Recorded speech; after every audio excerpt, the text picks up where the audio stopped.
ওঠো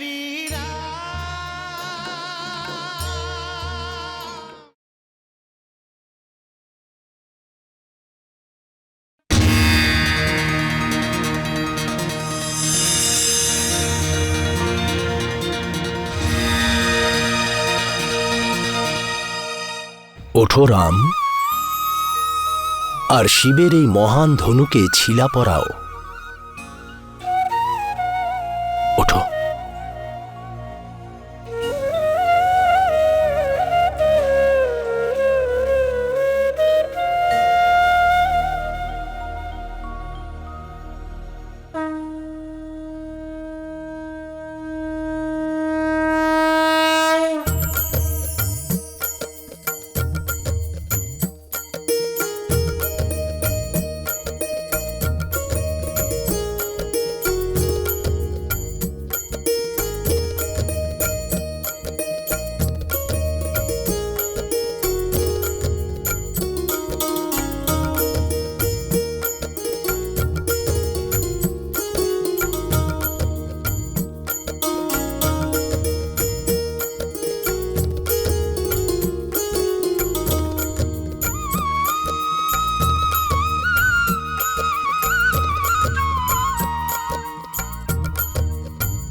अरे কি করে সম্ভব বলো?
হে মাতা গৌরী, আজ আপনি আপনার এই ভক্তকে অনুগৃহীত করেছেন।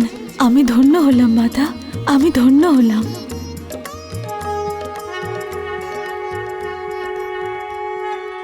সীতা, রঘুবীর রামকে বরমাল্য পরাও। এই অপূর্ব আর শুভক্ষণকে স্বাগত জানাও। যাও মা। উর্মিলা, তুমিও বরমালা নিয়ে এসো।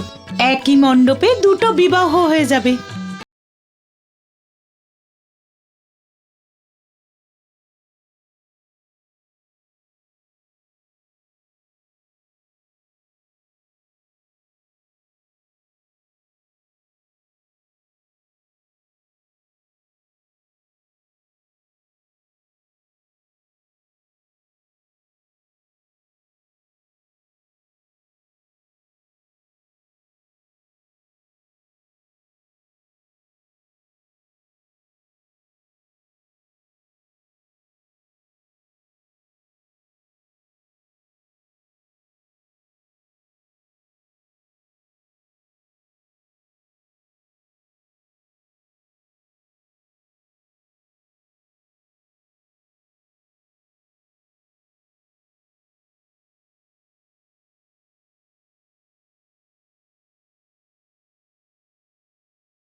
विजय राम पर पाओ।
अब न विलंब लगाओ,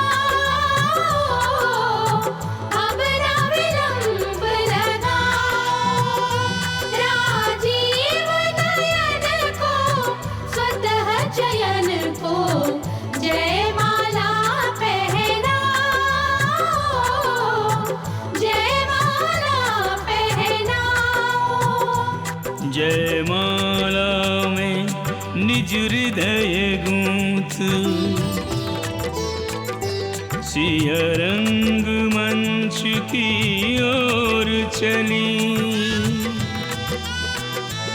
लक्ष्मी चली विष्णु के वरण हेतु, यूं चंद्र की ओर चकोर चली, यूं चंद्र की ओर चकोर चली। माल्यार्पण की शुभ लगन आ गई, मंगल गीत सुनाओ, मंगल गीत सुनो, यह शाश्वत जोड़ी निरख निरख कर जीवन सफल बनाओ, जीवन सफल बनाओ।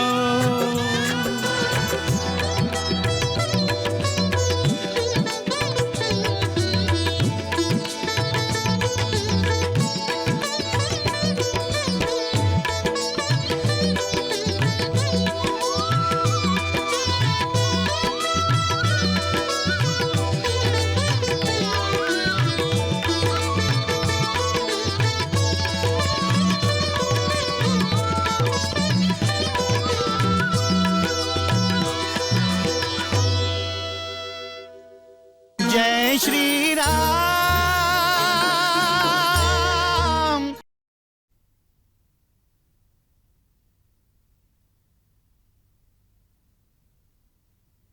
जय श्री राम।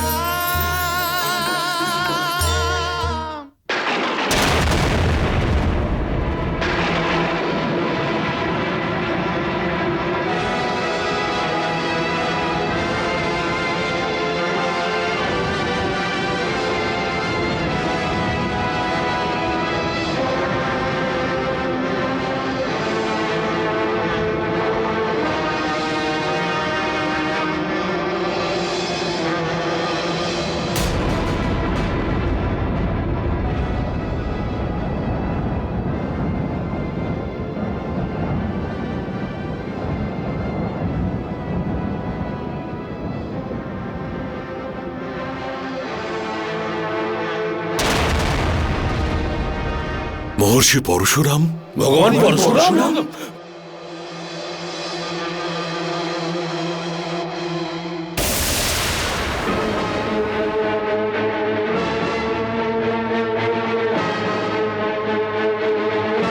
ভগবান, আমি সুনন্দপুত্র বিশ্বত আপনাকে প্রণাম জানাচ্ছি।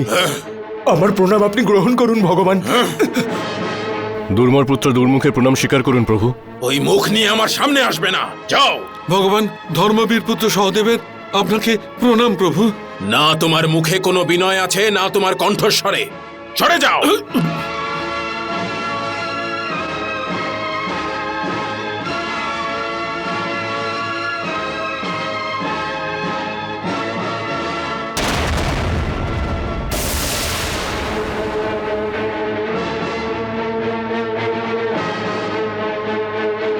উঠে দাঁড়াও। প্রভু, এ আমার কন্যা সীতা। সৌভাগ্যশালী হও। আপনার দর্শন পেয়ে আমরা ধন্য হলাম প্রভু। দীর্ঘজীবী হও।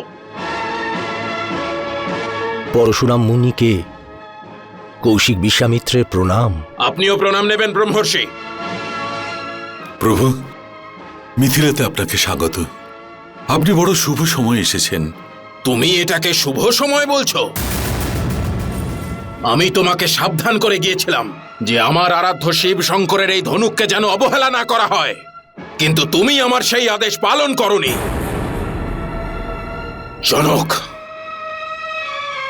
যত দূর তোমার রাজ্যের সীমানা ততখানি ধরিত্রী জুড়ে প্রলয় ডেকে আনবো আমি। রাম, লক্ষণ, পরশুরাম মুনির চরণ স্পর্শ করো।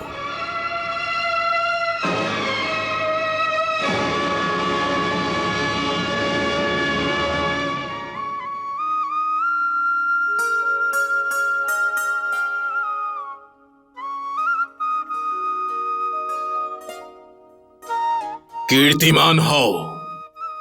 ব্রহ্মর্ষি, কারা এই দুই রাজকুমার? আমার শিষ্য ভগবান। অযোধ্যা নরেশ মহারাজ দশরথের পুত্র রাম,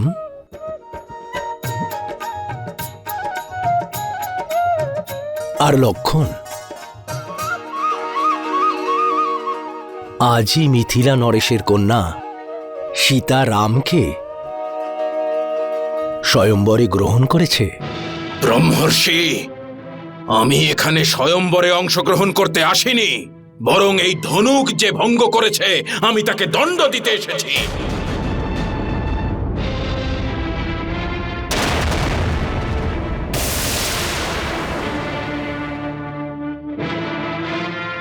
ভগবান, শিবের ধনুককে যে ভঙ্গ করেছে সে আপনারই কোনো দাস হবে।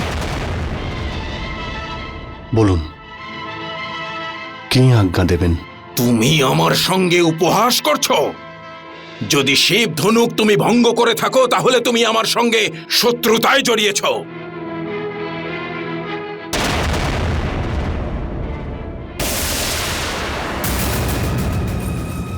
শিবের ধনুককে যে অপমান করে সে সহস্রবাহুর মতোই আমার শত্রু।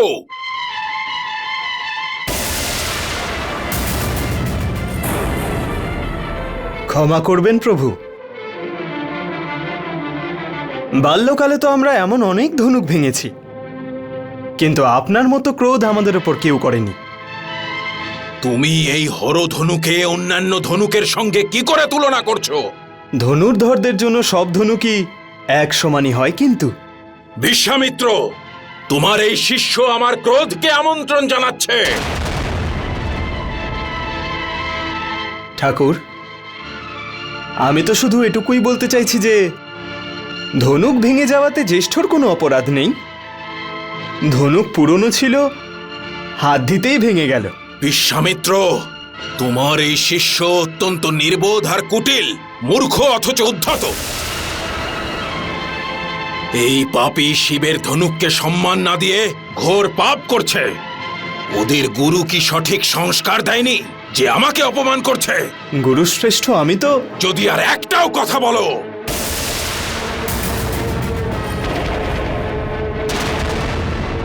এই কুঠার দিয়ে তোমার মস্তক ধর থেকে আলাদা করে দেব।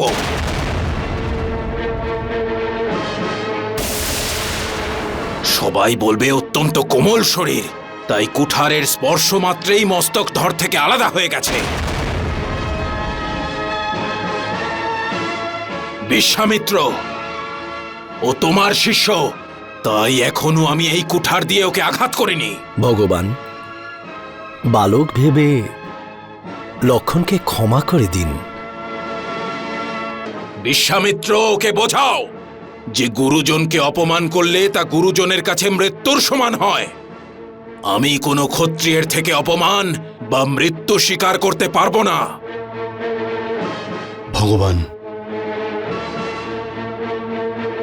আমার কনিষ্ঠ ভ্রাতা স্বভাবতই ক্রোধী, তাই আপনার মতো একজন গুণী ব্যক্তি থাকা সত্ত্বেও ও আমার পক্ষ নেওয়ার স্পর্ধা দেখিয়েছে।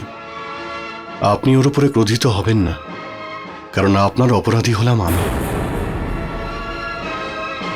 শিবের পবিত্র ধনুককে আমিই ভেঙেছি।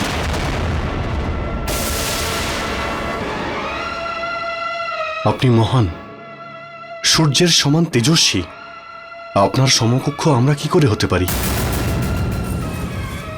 কোথায় মস্তক আর কোথায় চরণ? আমি তো একজন সামান্য রাম, আর আপনি একজন মহান জ্ঞানী পুরুষ পরশুরাম। আমি তো গুণ, জ্ঞান, তেজ, তপস্যা, শৌর্য, পরাক্রম এই সব কিছুতেই আপনার থেকে পিছিয়ে।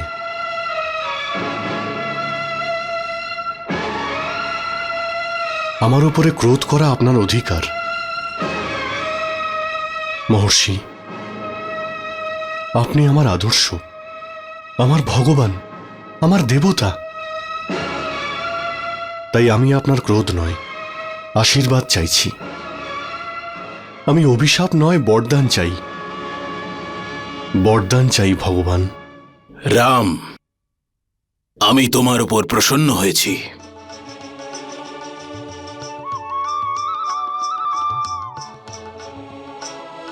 তুমি হরধনু ভঙ্গ করেছ তা আমি দেখিনি, তাই মনে যে সন্দেহ উৎপন্ন হয়েছে তা নিরসন করার জন্য আমার এই বিষ্ণু ধনুক নাও আর এতে বাণ সংযোগ করে দেখাও।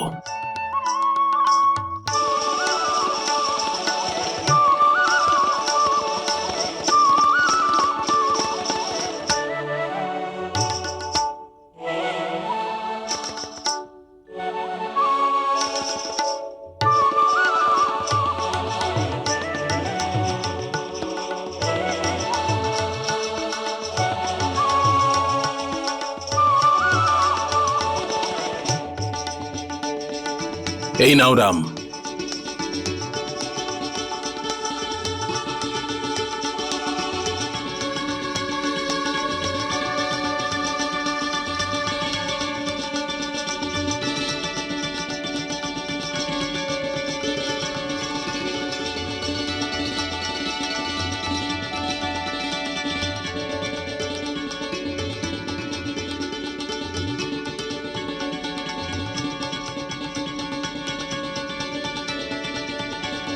কি হলো রাম?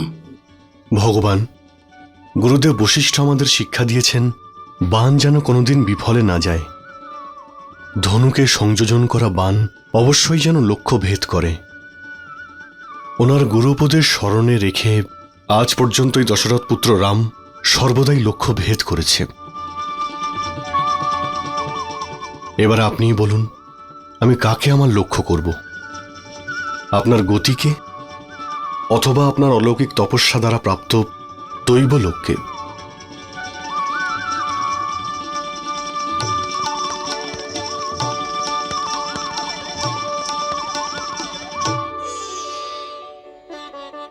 হে রঘুনন্দন রাম,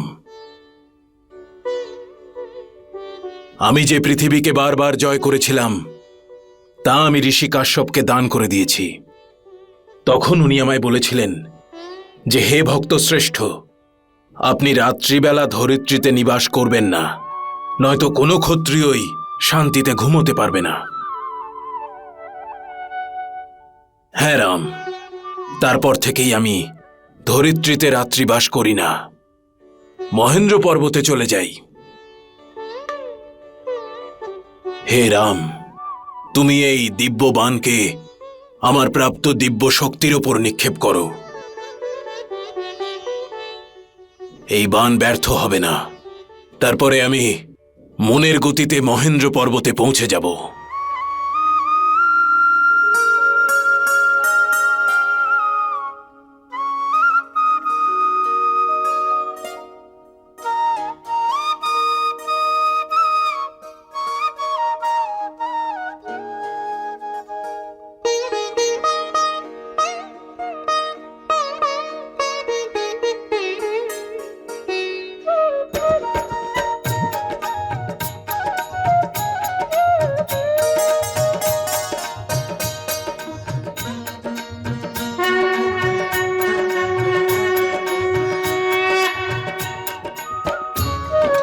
আমি ধন্য হলাম রাম। জয় শ্রীরাম।